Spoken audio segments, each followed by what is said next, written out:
So there we go.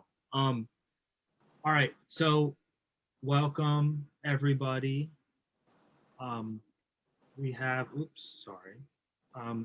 We have here with us today Representative Isaacson from District 175, which includes Bodine High School. And for Justin from the Committee of 70 and for Representative Isaacson, we've been working over the past 3 or 4 weeks, it's been some time, on a fairly robust school funding unit in which students have learned about the importance of property taxes as well as state funding. They've encountered issues like federalism and the legislative process, and how that all relates to school funding. So this upcoming Friday, they have a project which is to propose a solution to the issue of school funding in Pennsylvania and contact a Democrat and a Republican from either the City Council or the Pennsylvania General Assembly, depending on which solution they picked. So we've gone over a couple. So hopefully they've gotten started on that. And that's just to give you a little bit of background on what we've been doing in class.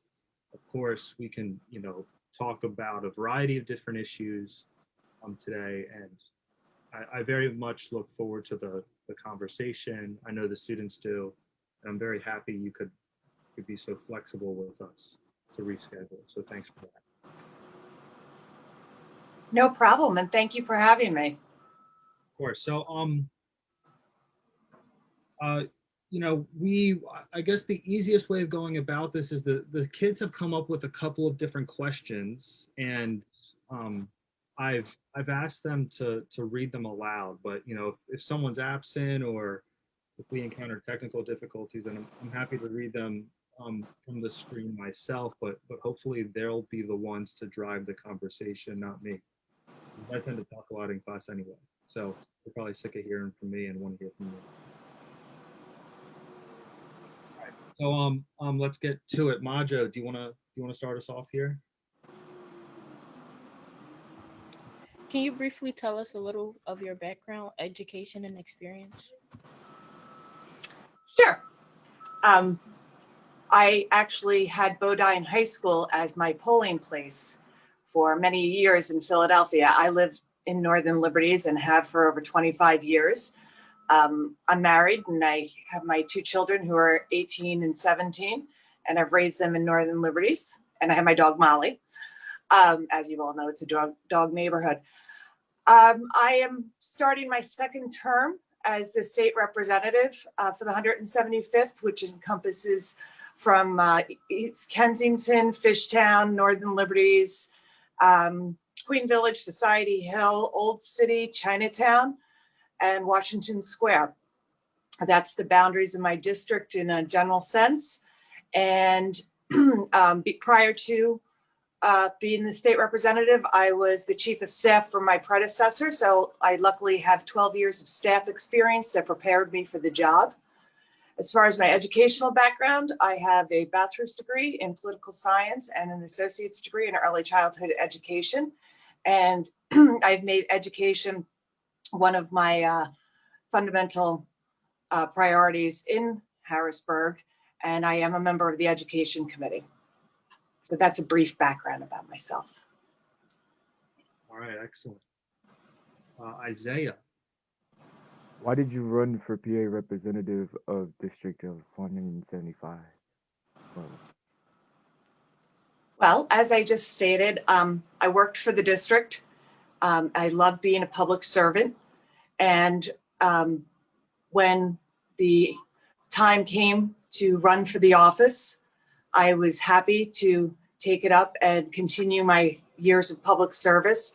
And I look forward to continuing public service. I enjoy taking care of people. I enjoy working on the issues that are important to me and my district. And I do the best I can to make sure that I deliver from Harrisburg on funding for Philadelphia, for my district, and economic development projects. All right, Janice. Hi, so I was reading through your profile and I noticed that you focus on LGBTQ and women's rights. Could you please explain what some of the goals you accomplish or you wish to accomplish regarding these issues?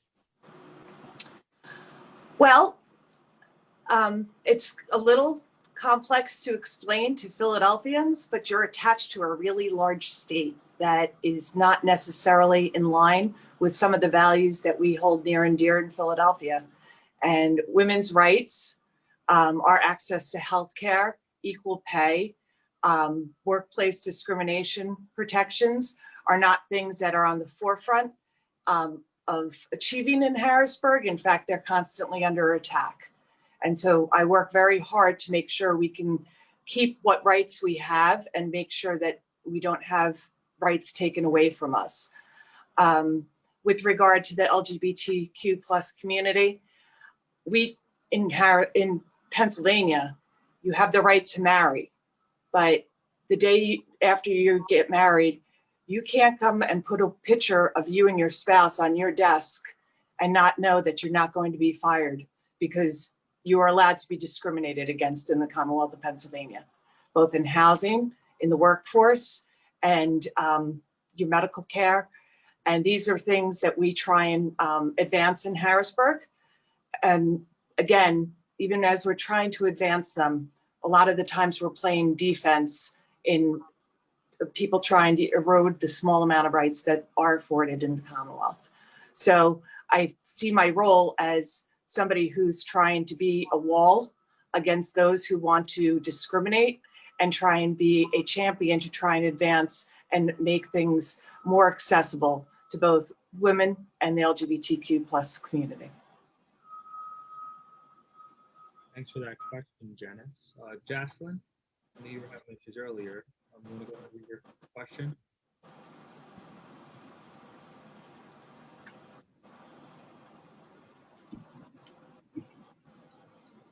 So I'll go ahead and fill in for her. She asks, are you moving towards a more sustainable future for Philadelphia in an era of global warming and climate change? So I have to confess, the chemistry teacher let me borrow some of her students.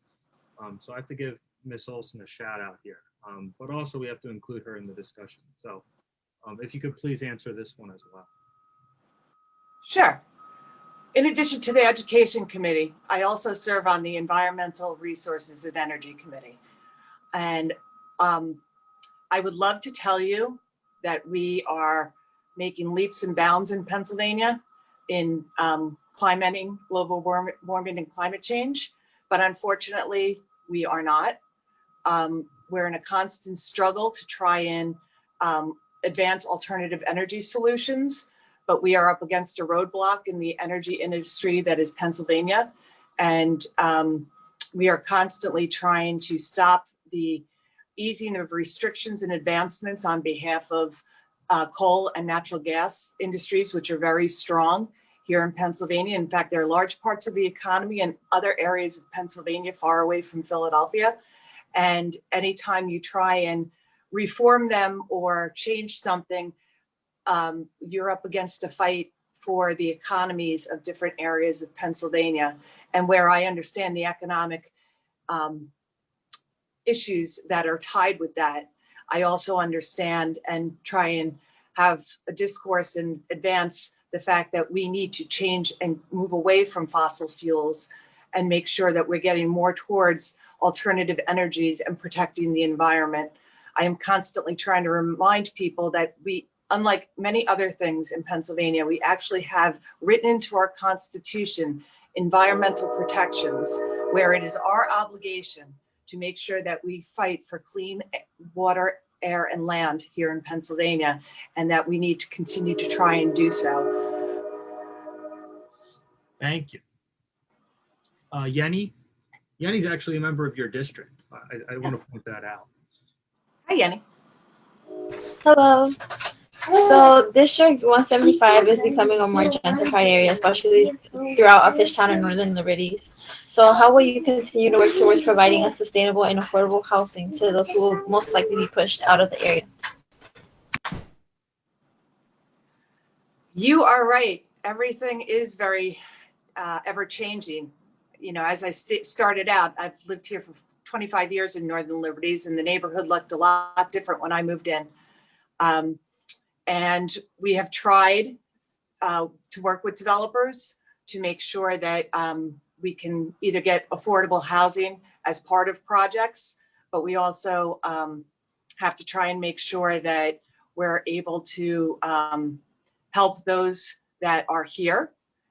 In my years as staff, we authored some legislation out of Harrisburg that's referred to as LOOP, as it's executed on the city level.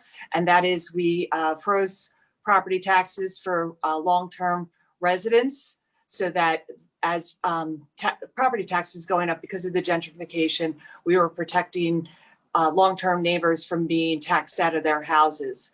So while a small step, and there's plenty more to do, we are very much aware of keeping the fabrics of our neighborhood, because those that have made and chosen their homes here long ago shouldn't be pushed out because somebody figured out how fun it is to live here. All right, so we'll start to tap into the issue of school funding. Noel, you want to start us off here? So my question to you is, how do you feel about the current legal case, William Penn School District versus the Pennsylvania School Department of Education and the school funding formulas? I hope they win. In Pennsylvania, we adopted what's called a fair funding formula years back. And while we have been executing it with any new money in each budget that goes towards education, that's only a small percentage of the money going into that fair funding formula. My colleagues who control the budget right now on the other side of the aisle do not put the entire education budget through the fair funding formula. Otherwise, we would be getting a whole heck of a lot more money here in Philadelphia. That's part of what the gist of the lawsuit is that another constitutional requirement in Pennsylvania is that we fully fund a fair and thorough education system, and we are not doing that. And you have to really truly be able to get all of the education budget from the federal dollars to the state allocated dollars through that fair funding formula, which takes into account things such as poverty and color and immigration status, to make sure that you are taking care of and fulfilling the needs of all students. And we are not doing that. We're only doing it with the money that we put in. So, if the education budget's $2 billion, but we added $200 million more for this budget, the only money that's going through the fair funding formula is the $200 million. The other $2 billion is not. And it would be much fairer to all of those areas, such as our city, that is in distressed situations, to get equal funding if we put all the money through the fair funding formula. So I hope that that lawsuit is successful and it forces the Commonwealth to adhere to what they're supposed to be doing. Yeah, thank you. I mean, that's something we spent a lot of time on. It's obviously a very complicated matter. But we talked about hold harmless. We talked about the new, the new legislation that was put forth a couple of years back, and the current legal battles that some school districts and parents have taken up. So we appreciate your answer on that one. To stay with the topic of school funding, we also have Alicia. Alicia, can you hear me okay? Yes, I hear you. So I just want to know, what will you do to make sure Pennsylvania schools are fairly funded? Well, in addition to what I was just discussing with regard to working towards getting all the money going through the fair funding formula, another area that we have to address in Pennsylvania that hasn't been for decades is the funding formula for charter schools, and specifically cyber charter schools. Regardless of how much it costs a charter school to educate a student, they are given the cost of the educating of a student that the school district spends per pupil from that school district. So this becomes extremely problematic when you're dealing with cyber charter schools because they don't have a brick and mortar building. They don't have a Bodine Shell High School that they have to heat, or all the teachers that have to go into it, or all the support staff that needs to be there. They do not have any of those costs that go into how much does it cost to educate a pupil in that school, yet they get that same amount of money. So that funding, that formula for how much it costs should actually be changed for it to cost them to be paid what it actually costs them to educate a student, not what it costs our school district to. Thank you. So we're coming up on a few last questions, maybe some easier sooner. But I like policy questions. Yeah. I was just wondering what a fun fact about you would be. What's a fun fact about me? I like to play cards. I like board games. And I'm crazy about my dog and every other dog that I meet. So what kind of card games? Because I think some of these students could give you a run in Uno. Oh, I'm sure they could. But I do have 2 teenagers, so we play a lot of war. Uno's always a good one. Just to name a couple we do at my house. Nice, very nice. All right, Zio. So my question is, why is it important for young people to vote? Because every single person that gets on the ballot and those that win affect your life every day. They affect your life by how much money goes to your education. They affect your life by how the environment is protected. They infect your life by your civil rights, by your access to healthcare. And I could just keep going on and on and on. Every single decision that's made by a government entity, whether it's the federal government, the state government, or the local government, will affect your life. And the only way you get a say in what's happening in your life and how your taxes are spent is that you make sure to vote. You're a citizen of and you have a right to vote, and it's your way to have your voice heard. And no one's going to hear your voice if you don't vote.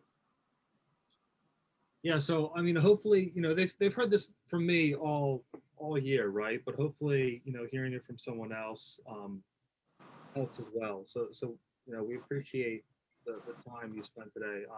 We do have some time left. It went a lot faster than I thought, but so I figured, if you don't mind, maybe opening it up for just some questions that some of our students might have lingering. Sure. So I mean, don't all jump at once, guys. But if you have anything else that you might want to ask or you're curious about, So my question, continuing about the case that's currently against the Pennsylvania Department of Education, to my understanding, is going against the new formula and home heart list. So would you prefer that they win the case and we start fresh with some new legislation about funding formula, or would you rather that we just actually funnel all the money through that new formula that we have and we made a couple years back? Well, I think that it needs to be given a shot. There was a lot that went into it. There was a lot of participation, and it went around the state.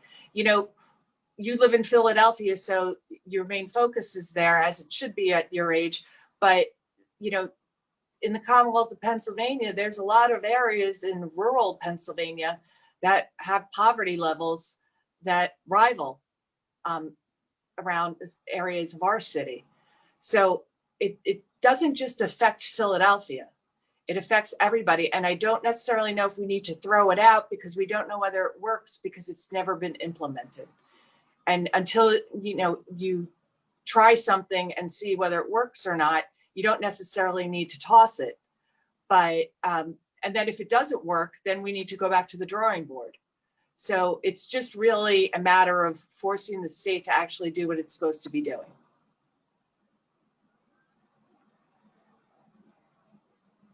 All right. Any other questions, y'all? Yeah. Hi, I'm Deborah.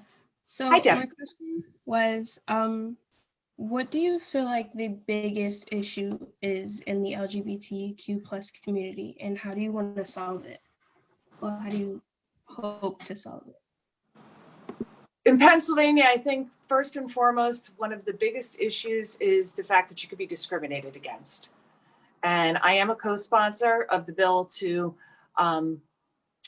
end discrimination against the LGBT community in Pennsylvania. But you know, there's so many issues that face the community as well as other communities from with regard to discrimination, but also violence, access to healthcare, the issues that might face somebody in the community might be very different, and different healthcare needs needed that might not be in other communities. And no one should have to choose, whether they get healthcare or not based on who they are.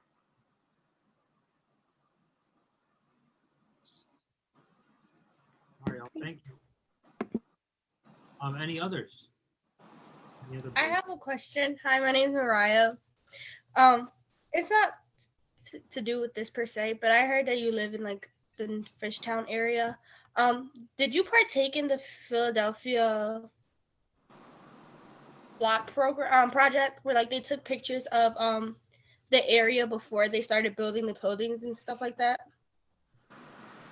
Well, I live in Northern Liberties. I actually live right on 3rd Street. There was a project that they took pictures of the communities prior to the way it's changed over the years. Is that what you're talking about? So basically, I forget what the organization is called, but it was from American Street into like where 5th Street is, where the graffiti wall is. And Okay. they took pictures of each house and a household, like the people that live in the area. And then you said you lived here for 25 plus years. They took pictures from like personal pictures of people from like the 90s, and they put it they made a photo book and they sent it to everyone living in the area. I live off of 4th Street, and it was something really big that happened in our community. You live on 3rd Street. I wanted to know if you like were a part as well. Yeah, no, I did not participate in the project, but I know the book you're talking about. So I've seen it, but I did not participate in that.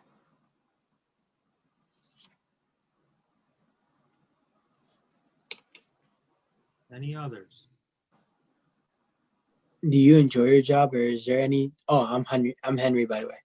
Hey. Or is there any? Do you enjoy your job, or is there any like stress that you get from it that you sometimes don't want to do it no more? I very much enjoy my job, and there's never been a day where I didn't want to do it anymore. There are, of course, stresses with any job. Don't fool yourself to think anybody's going to ever have a job that's not going to have stress in it. I have a job of great responsibility, and I take that very much in a serious manner. And certainly during this pandemic, it's been very hard. I have 3 hospitals in my district: Jefferson, Pennsylvania, and Episcopal Hospital. And so I have many of my constituents are doctors, nurses, and support staff at those hospitals who have been under great stress. I represent the historic district. So I have many people who were employed by the industries around that and the support of that, including theaters, restaurants, and everything else. And a lot of them are unemployed. And we just have to get everybody to the other side of this pandemic. So that has been a great challenge for myself and my office, especially dealing with the policies that Harrisburg has proposed during this pandemic. But never once did I not like my job or ever want to not do it. I have a question. My name is Alana. Hi. If there was any other job to choose from, what job would you choose? Oh. I don't know if I would. I don't know if there's another job I would really choose. I would want to stay in some way, shape, or form working in government and public policy. I think that something I've said to my children, and I'll say it to you as you're all in high school, is find something that you really like, because what you are going to do is go to work every single day to a job, and you better like it because you have to get up and go and do it every day. And the best is to make sure that you're interested in it and you want to excel and grow in it, because as you've grown through high school, you're going to grow as an adult, and you want to make sure that you're doing something you love every day. So work hard and try and get to that point. I have a question to piggyback off of what you just stated. You said you have teenage children as well. Is there time for you to take your work home and discuss what you have to deal with on a day-to-day basis with your kids and see their viewpoints? My kids have grown up with me working in politics since they were little. So it's always just been a way of life. And I will say that, politics is a way of life, and it's just part of every day. If I go to the food store and somebody sees me and they have a question or they need something, there's certainly been times where my kids are just standing there while I'm asking a question. One of the things you do when you go into public service and you become an elected official is you hand yourself over, and everybody always has the right to have access to you. I go by the theory that I've asked to represent you, and I better be able to speak to you whenever you want to speak to me. I have a question. My name is Brian Pan, and I want to ask about what are the policies that are being discussed in Harrisburg regarding the pandemic?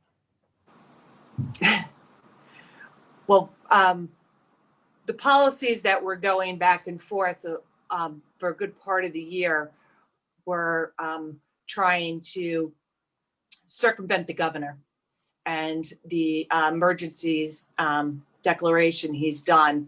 Unfortunately, a lot of it was very short-sighted, and we were able to stop people because the governor and his orders, were very uncomfortable to the way of life that we've always known, were put in place as public health safety to make sure that we can get through this pandemic with as few people being sick and our healthcare systems being overwhelmed.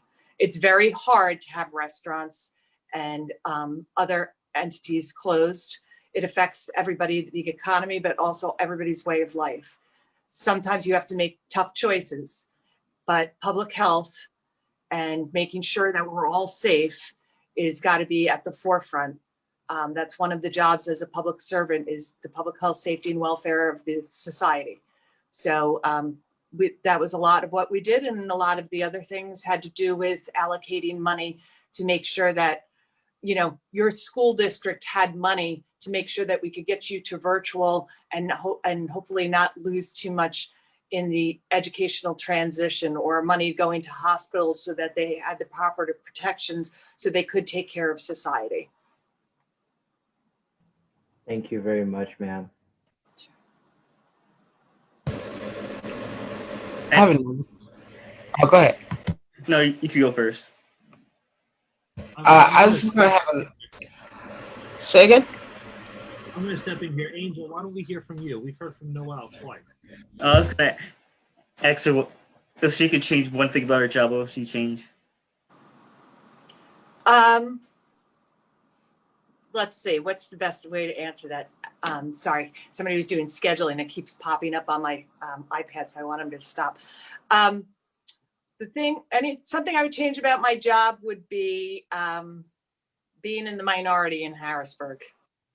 And hopefully once we're able to get to redrawing maps and perhaps getting fairer maps where the public is picking their representatives rather than representatives picking the public, we can get to a situation where we could have a much more fair and honest discussion and debate, and make sure that society is more equitable. We will be talking about gerrymandering tomorrow. So we have to give Justin and Draw the Lines a shout out for that as well. So we'll be reviewing that tomorrow. They're not quite sure what I mean just yet. Okay. Well, now you'll be able to understand what I'm talking about once you see and you'll understand what I mean when I say people draw the lines to pick the public they represent, when it's supposed to be you at the voting booth going and picking your elected official. Yeah, absolutely. All right, Noel, you had another one, right? Yeah, I was just going to ask, what's your most notable accomplishment as chief of staff, state legislator, any time during public policy, like the greatest policy or legislation you put forward that you were like most proud of? I would say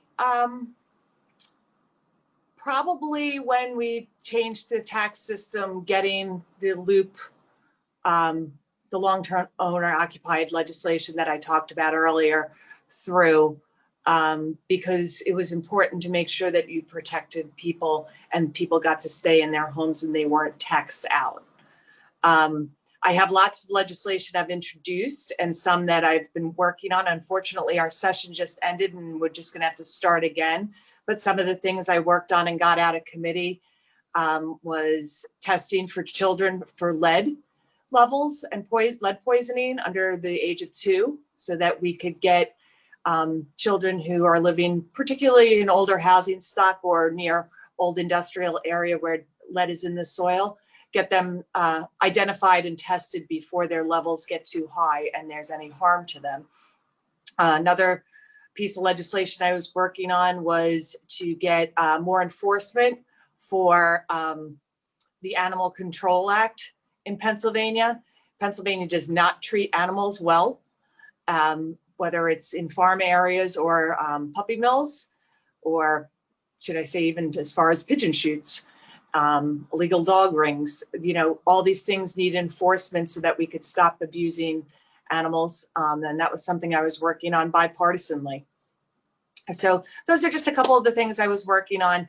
Obviously, I have charter school reform changes proposed, and some environmental bills I introduced was having to do with testing lead soil at playgrounds and around schools, as well as putting tracers in the fracking fluid that's used in the Marcellus shale industry, so that if there's an environmental spill, it tracks back to what company produced it and we'd know who was accountable. I have a question. My name's Sabran Alvarez. So as a politician, what has your experience been with corruption, or have you experienced any form of corruption at all? Luckily, I have not. I myself personally learn the rules, stick by the rules, and if you have any doubt, don't do it. I don't particularly know why others do things that aren't necessarily necessary to do. I'm lucky enough to have this great job, and I'm not going to do anything to jeopardize it or jeopardize the trust that's placed in me, because when you no longer have trust, then you shouldn't be in this position. I have a question. My name is Cypress.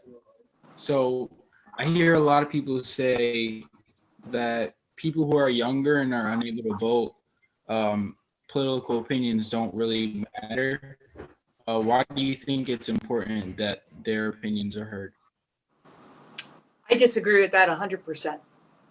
I think your voices absolutely should be heard. They should be listened to, and they should be part of the decision-making process, because you are the next generation that's going to take care of us. And we should be listening to what you want the world to look like that we're going to hand over to you as you progress through your adulthood. And I don't think anybody should be telling or dictating to you what you should think and feel. I think everybody should be having a discussion. And any discussion should include all voices. You know, I represent, my district's supposed to be 63,000 people, and it's not 63,000 voters. It's 63,000 people from womb to tomb. So whether you're a registered voter or whether you're a baby, I have to look out for you, you're mine. And that's how every elected official should look at it. And you should all be a part of the discussion. Again, because whatever we decide affects you.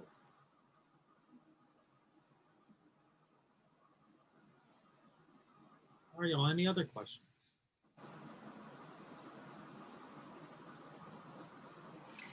Well, if there aren't any more questions, I am going to head out because I do have another meeting I needed to go to. I wanted to make sure that I gave you guys all the time possible. And I want to thank you for inviting me, and I hope you invite me back.